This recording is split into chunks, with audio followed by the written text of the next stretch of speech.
നല്ല ടേസ്റ്റി ആയിട്ടുള്ള ഒരു അടിപൊളി ബട്ടർ കേക്കിൻ്റെ റെസിപ്പിയാണ് ഇന്ന്. ഇത് റെഡിയാക്കാൻ വേണ്ടിയിട്ട് 200 ഗ്രാം ബട്ടറാണ് എടുത്തത്. ബട്ടർ കേക്ക് റെഡിയാക്കുമ്പോൾ എപ്പോഴും നമ്മൾ ബട്ടറിൻ്റെ അളവിനേക്കാൾ ഒന്ന് കുറച്ചിട്ടാണ് മൈദമാവ് എടുക്കേണ്ടത്.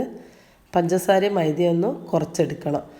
ഈ ഒരു 200 ഗ്രാം ബട്ടറിലേക്ക് ഞാൻ 150 ഗ്രാം മൈദയും 150 ഗ്രാം പഞ്ചസാരയാണ് എടുക്കുന്നത്.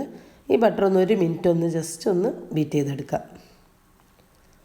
ഇനി ഇതിലേക്ക് പഞ്ചസാര പൊടിച്ചിട്ടാണ് ചേർത്ത് കൊടുക്കേണ്ടത്. 150 ഗ്രാം പഞ്ചസാര പൊടിച്ചെടുത്തിട്ടുണ്ട്.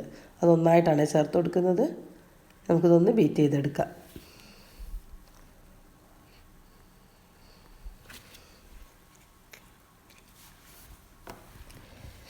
ഇതൊന്ന് നന്നായിട്ടൊന്ന് അതിൽ യോജിച്ചതിന് ശേഷം നമുക്കിതിലേക്ക് കോഴിമുട്ട ചേർത്ത് കൊടുക്കണം.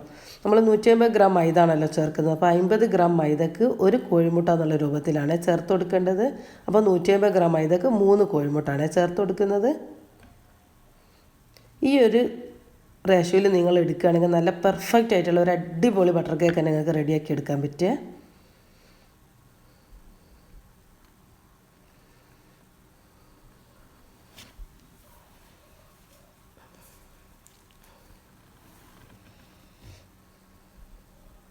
നമുക്കിതിലേക്ക് മൈദ ചേർക്കണം. 150 ഗ്രാം മൈദ ആണ് എടുത്തത്. ഇതിലേക്ക് 1/2 ടീസ്പൂൺ ബേക്കിംഗ് പൗഡറും 1/4 ടീസ്പൂൺ ബേക്കിംഗ് സോഡയും ഒരു നുള്ളുപ്പും ചേർത്തിട്ടുണ്ട്.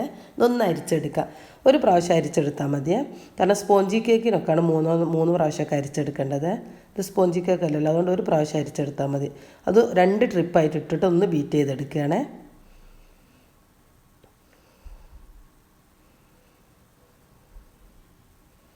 കുറച്ച് വനിലയും കൂടെ ചേർത്ത് കൊടുക്കുന്നുണ്ട്.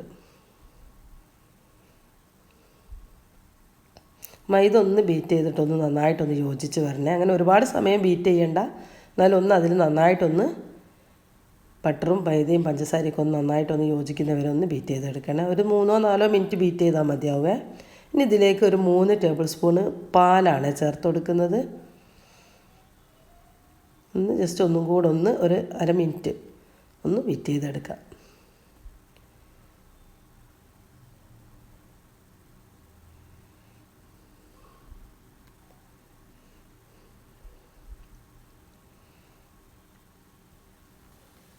ഈ ഒരു സമയത്ത് ഞാനൊരു ചെമ്പ് പ്രീഹീറ്റ് ചെയ്യാൻ വേണ്ടി വെച്ചിട്ടുണ്ട്. ഇനി നമുക്കിതൊരു എണ്ണയൊക്കെ പുരട്ടി ബട്ടർ പേപ്പറൊക്കെ വെച്ചിട്ടുള്ള ട്രേയിലേക്ക് ഇതൊന്ന് ബാറ്റർ ഒഴിച്ച് കൊടുക്കുക.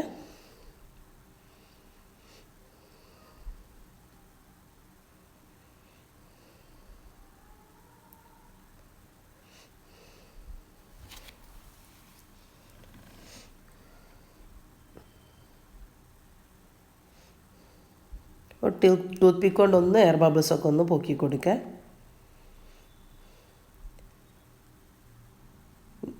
ഇനി ഒന്ന് ടാപ്പ് ചെയ്ത് കൊടുക്കുക.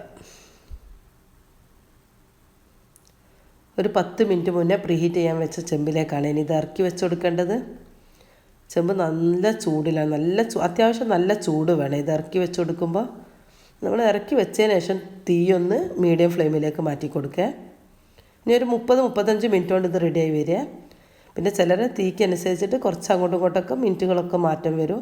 ഒന്ന് ഇടയ്ക്കൊന്ന് തുറന്ന് നോക്കിയാൽ മതി. നല്ല ടേസ്റ്റി ആയിട്ടുള്ള നല്ല മണവും വരുന്നുണ്ട്. നല്ല ടേസ്റ്റി ആയിട്ടുള്ള സൂപ്പർ ബട്ടർ കേക്ക് റെഡി ആയിട്ടുണ്ട്.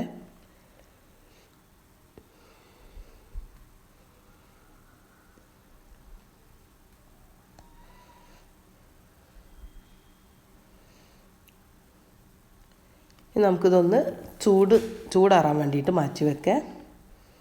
നന്നായിട്ട് ചൂടാറിയതിന് ശേഷം നമുക്കിതൊന്ന് ബട്ടർ പേപ്പറൊക്കെ ഒന്ന് നീക്കി കൊടുക്കാം.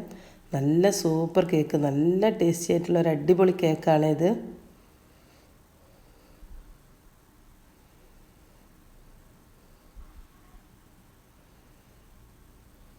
നമുക്കിതൊന്ന് കട്ട് ചെയ്ത് നോക്കാം.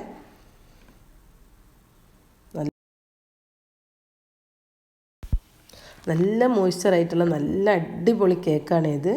വീഡിയോ ഇഷ്ടപ്പെടാമെങ്കിൽ ഒന്ന് ലൈക്ക് ചെയ്ത് സബ്സ്ക്രൈബ് ചെയ്ത് സപ്പോർട്ട് ചെയ്യണേ.